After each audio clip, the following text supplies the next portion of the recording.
Welcome to the show. As always, we're going to begin with COVID-19 from this stay in Friendly Oasis County.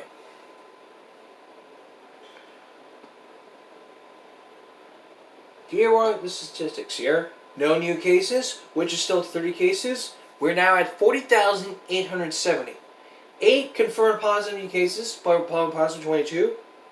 0 suspect positive, 26,810, 11,1214, and 2,846. That's total. That's from the statistics from today.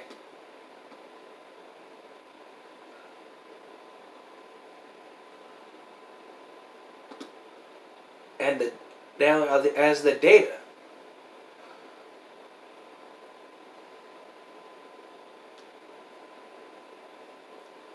The state cases are 5,400, 30 new cases, hospitalization.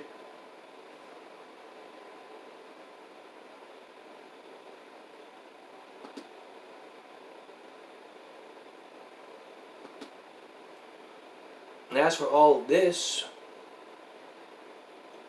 there's been no new deaths. 8 confirmed, 22 new probable.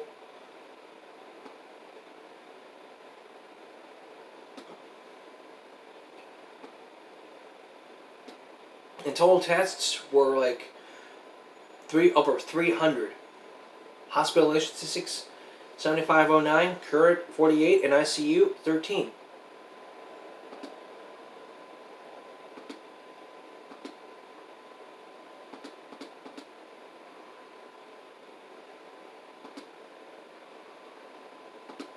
And as for the zip code totals, we're at 1695. The biggest one ever is over 3,600. That's for the latest cases. Again, if you get COVID, you need to get the vaccine immediately. If you don't know any locations, the locations are packed, you need to wait till the next day. When it's not crowded here, because what we need to do is make sure that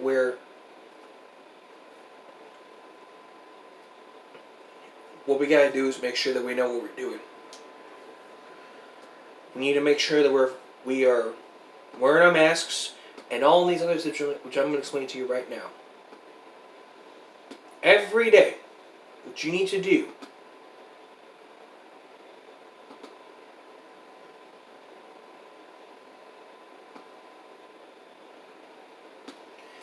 is wear the mask every day. You need to wear a mask. The mask should be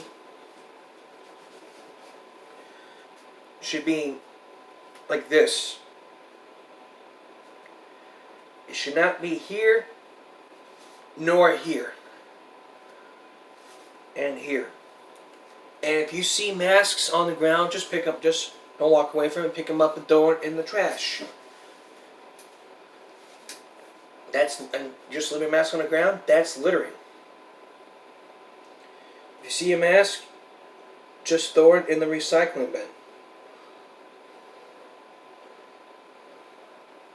It always helps. Just throw it in the recycling bin. If you litter in this state, you could go to jail.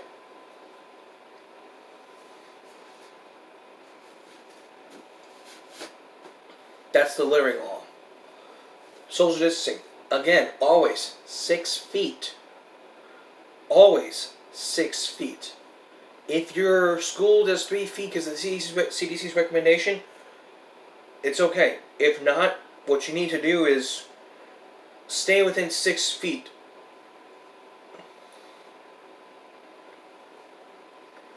That's that. And I think everyone should get those social distancing alarms. That way you'll be within 6 feet. If it goes beep, beep, beep, beep, beep, beep, that means that you need to be within 6 feet.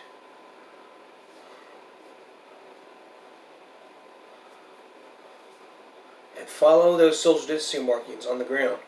That we understand. At least every single place should have those social distancing markings. And every place should have chairs separate and tables. And not allow people to sit down at those tables where they're marked. Not seated. And all those are on the buses.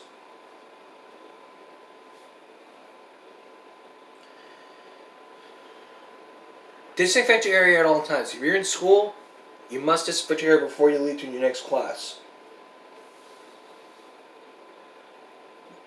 Teachers should have disinfectant wipes, disinfectant spray, paper towels to help you out. If you refuse, I'm not sure disciplinary action will be taken. Plus, if you're under 2 years old, if your child's under 2 years old and they cannot wear a mask, they're not able to wear a mask.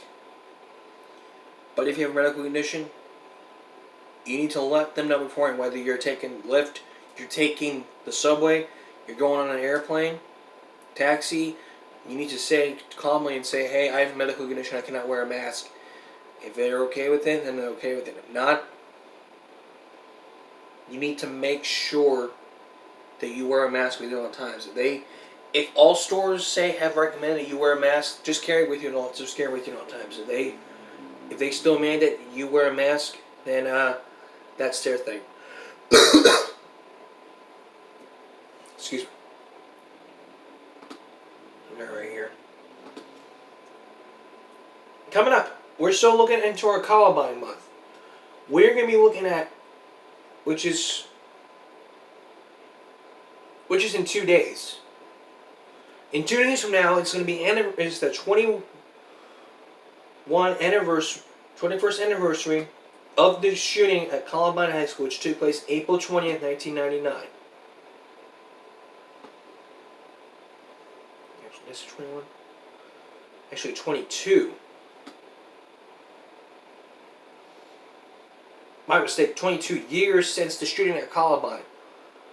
Tonight, however, we're going to tell you how the two shooters got the weapons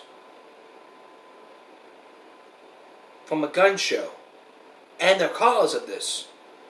Yesterday I told you it was the cause of video games like Doom. We'll tell you the rest when we come back. 22 years later, when the sound ended in gunfire, there was more than all of that. There needed to be restrictions. What kind of restrictions? More gun control laws, more licenses. Not anymore in Texas. In Texas, you're allowed to carry a weapon without a license. But what does that mean for other states? In other states, if you want to own a gun, you need a license. And by doing that, you have to make sure that you know every single weapon. We'll get to that a little bit later. But right now, we're in Columbine.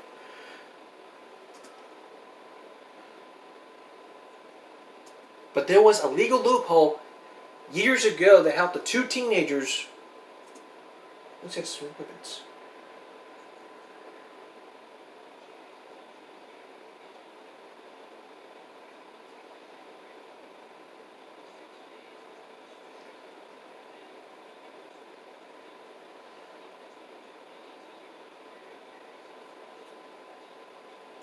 Dylan Klebold and Eric Harris both bought the two guns at the store, at the gun show. And after that, former President Bill Clinton calls in demand on all gun shows and lifetime ban for all violent juveniles ever carrying a weapon.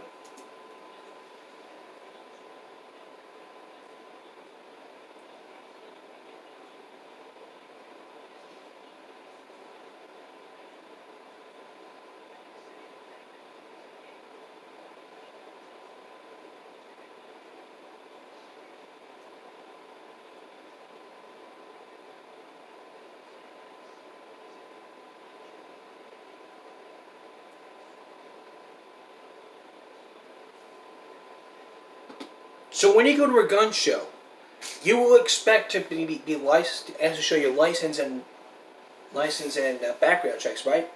Nope, that wasn't the case years ago. There's those loopholes. Avoid those loopholes. In most states, what you are allowed to do is what the people are required to do is make sure. And I do mean make sure that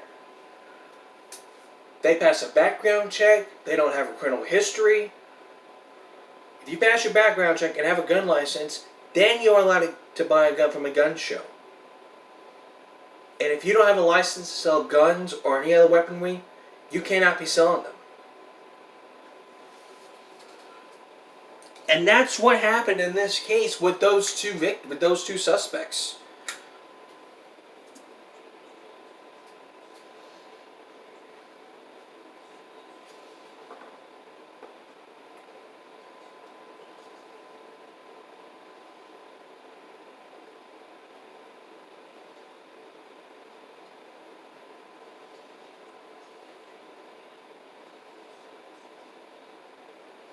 Screw it, I'm going to play for you guys.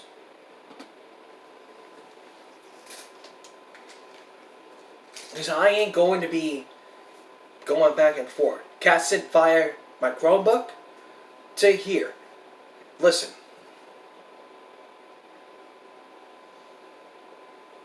Or that, or at least make it more difficult for convicted felons to get weapons at gun shows. Those don't exist.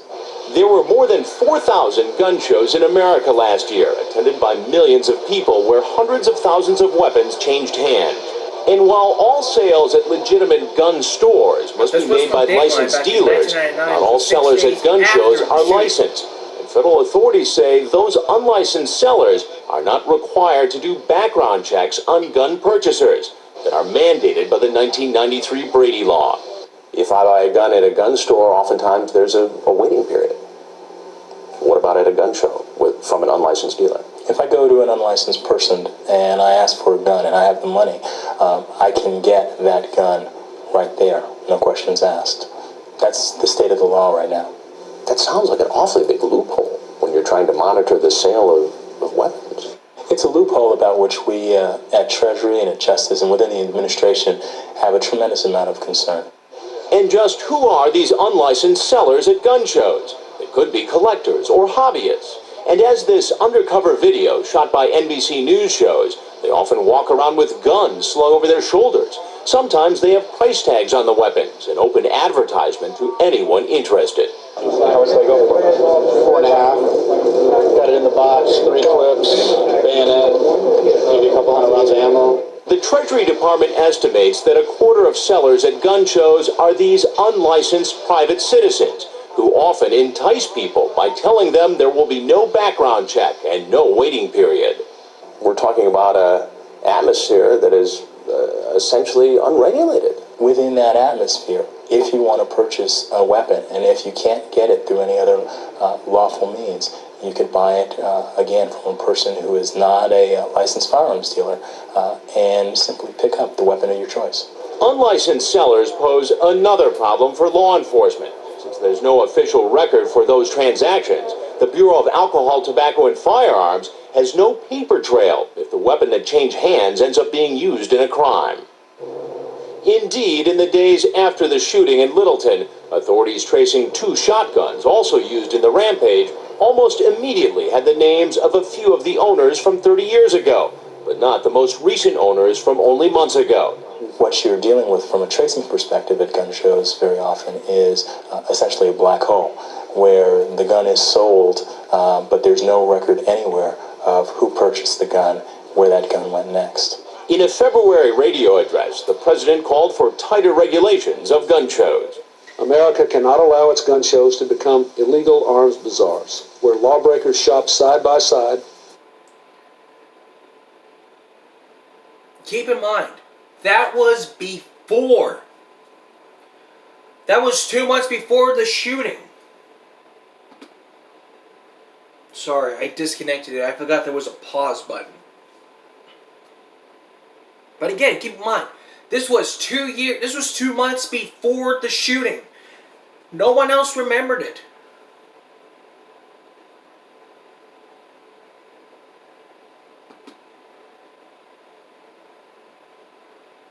On gun shows. He's also expected to call for mandatory safety locks on all.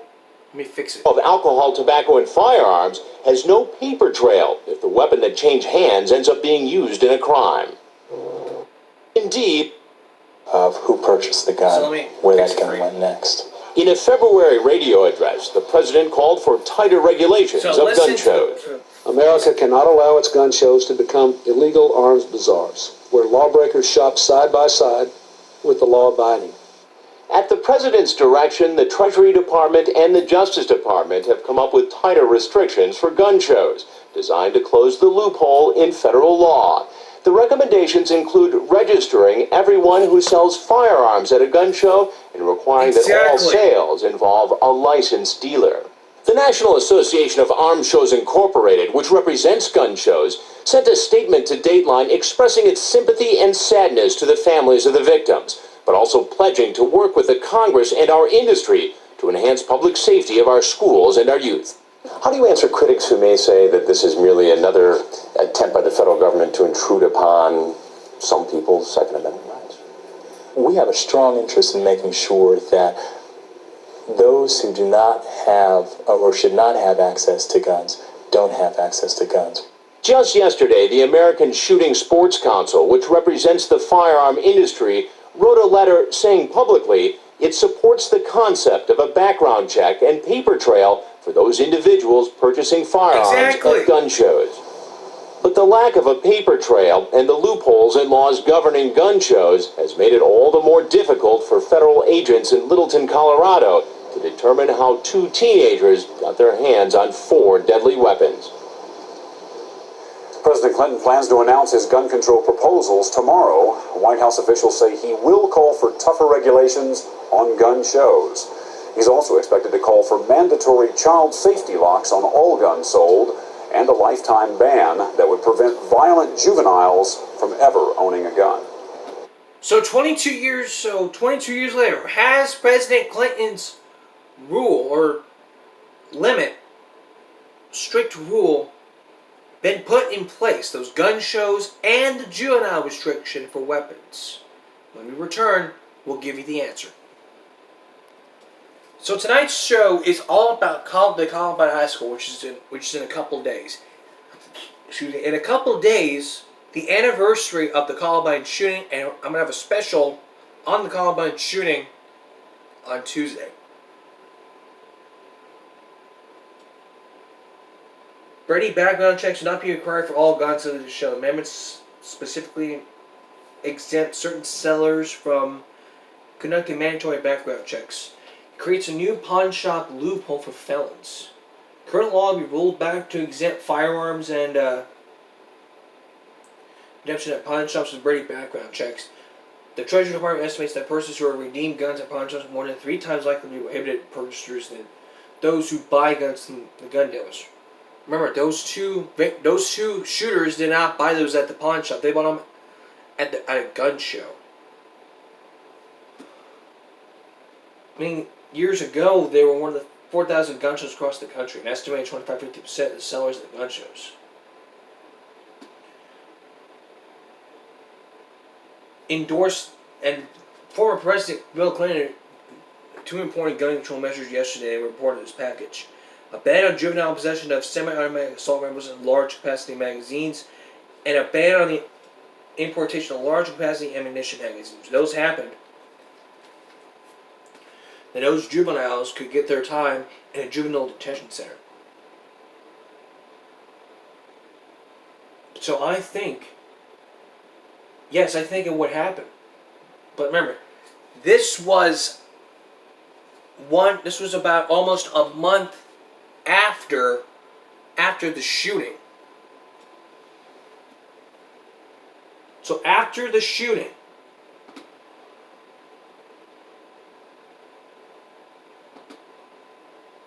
what happened on April 20th?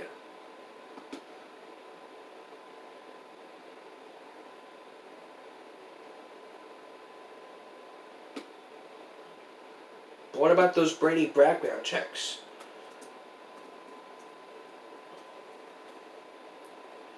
What does that mean? It's the system to. It's part of the Brady Handgun Violence Prevention Act. We're not going to get into that. But if you wanted to buy a gun in John Stossel's hometown, you're going to have to do what he did. Let me play it for you.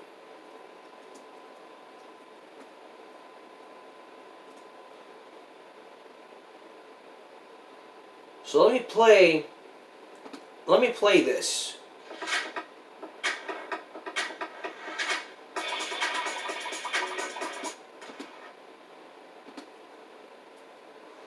So let me cast this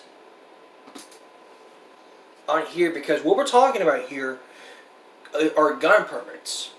Those gun permits were happening because of all these shootings, all these mass shootings here. Take a look. What if you want to carry one of these for self-protection? I thought the Supreme Court said you could. The majority concluded that the right to own a gun belongs to each law-abiding American. But what does that mean to me in my town? In New York City, politicians say the majority of the people want sensible gun restrictions. Sensible restrictions. What does that mean? Photocopies not accepted. I tried to get a gun license. They make it very hard. First, you must fill out this 17-page form. The form says I must promise I know the definition of other weapons like Switchblade knife, gravity knife, pylon ballistic knife, metal knuckle knife, a kung fu star. I don't want a kung fu star. I just want a gun for safety. People sometimes threaten me because they don't like what I say on TV. I think that's a common sense. I think they have too much security now. After this appearance, some said I should be shot in the face. So when I travel around town, I'd like to have the option of protecting myself. Studies show Americans use guns every day to stop crime. Guns often stop crime. The robber got more than he bargained for. Turns the tables on a knife-wielding intruder. Today, laws in every state allow adults to carry a concealed gun. Many feared this would lead to a surge in gun crime, but the opposite happened. Violence appears to be dropping. And yet some towns like Chicago, Washington, D.C., New York City make it nearly impossible for people legally to carry a gun. This is 50 pages. Who understands this? It took hours and hours to fill out the forms. We had to call the police department 6 times to clarify what questions meant. Finally, it was done. I have to get this notarized. You go ahead and sign here, and I will fill in the rest. Then you have to go in person to police headquarters. Here, they fingerprinted me, asked me to list reasons why I should be allowed to have a gun, and then they charged me a $430 application fee. They said they'd get back to me. At least they were polite. Others tell a different story. They're rude right from the get-go. Robert Martinez served in Iraq and Afghanistan. I have 10 years of military experience. I think a military vet could keep a handgun in his home for protection, but It's not so easy. why do you want a gun permit? Because I want to be able to protect my family. Martinez lives in a New York City housing project. A couple of months ago, a man was beaten to death out in front of my building. All of a sudden, you hear shots go off, and it's like boom, boom, boom. So he thought he'd just get a gun license, but that turned out to be an ordeal. They'll have you there at 9 o'clock when they open up at 10, and they'll have you sitting there until almost 3 in the afternoon. They serviced me within 90 minutes. It's John Stossel coming here to get a license. It's not really going to be So that for big. you, it was 9 in the morning till 2. Yeah. And did you get the permit? No. Their attitude is that people don't need guns. We're the police. The police can't get there. You have a better shot at hitting the lottery than getting a cop on your street exactly at the same time that you get into problems. The process itself was set up to be an ordeal. Glenn Herman runs this website which advises people on navigating the regulations. If you're this expert, I would think it would be easy for you to get people guns. It's still an ordeal. It's being used as a weapon to deter people from following through the process, which can take as long as a year. For me, it took 8.5 months. First, they told me I had to return to police headquarters for another in-person interview. This time, they demanded that I prove an accusation against me had been dropped. They said this headline was not enough. I was supposed to produce the original court documents. They also told me I had to document threats against me. Fortunately, I could show them things like this. 52 days later, they sent me a letter rejecting my application for a carry permit. They said I could get a license to keep a gun in my apartment, but I feel safe in my apartment. I want a permit to carry where I might feel threatened, but I was told, you failed to demonstrate a special need. The license advisor told me I'd applied for the permit the wrong way. Friends of the ruling class, that's who gets it. Everyone else, you're out of luck. Donald Trump got a permit to carry a gun. So did Howard Stern and Robert De Niro. It should be done through the cronyism way. Maybe you've done work for someone who knows a senator. That's the approach you make. They will get you in front of a judge, and within 2 to 3 days, you will have your permit. These individuals can afford to pay for security. My family can't. There's no way in hell I'm gonna let this slide. So, that's what you just heard. In some states, no license. In other states, you need a license. Back in a moment with the preview of tomorrow. Just give me a break. Tomorrow on this broadcast, we'll look at more about gun control, and we're also going to take you to a restaurant that allows staff to proudly have handguns. That's tomorrow. That's all for Give Me a Break Sunday. We'll see you again Give Me a Break Monday, and give it for a special edition of Give Me a Break Tuesday for the 22nd anniversary of Columbine. I'll see you tomorrow. Good night.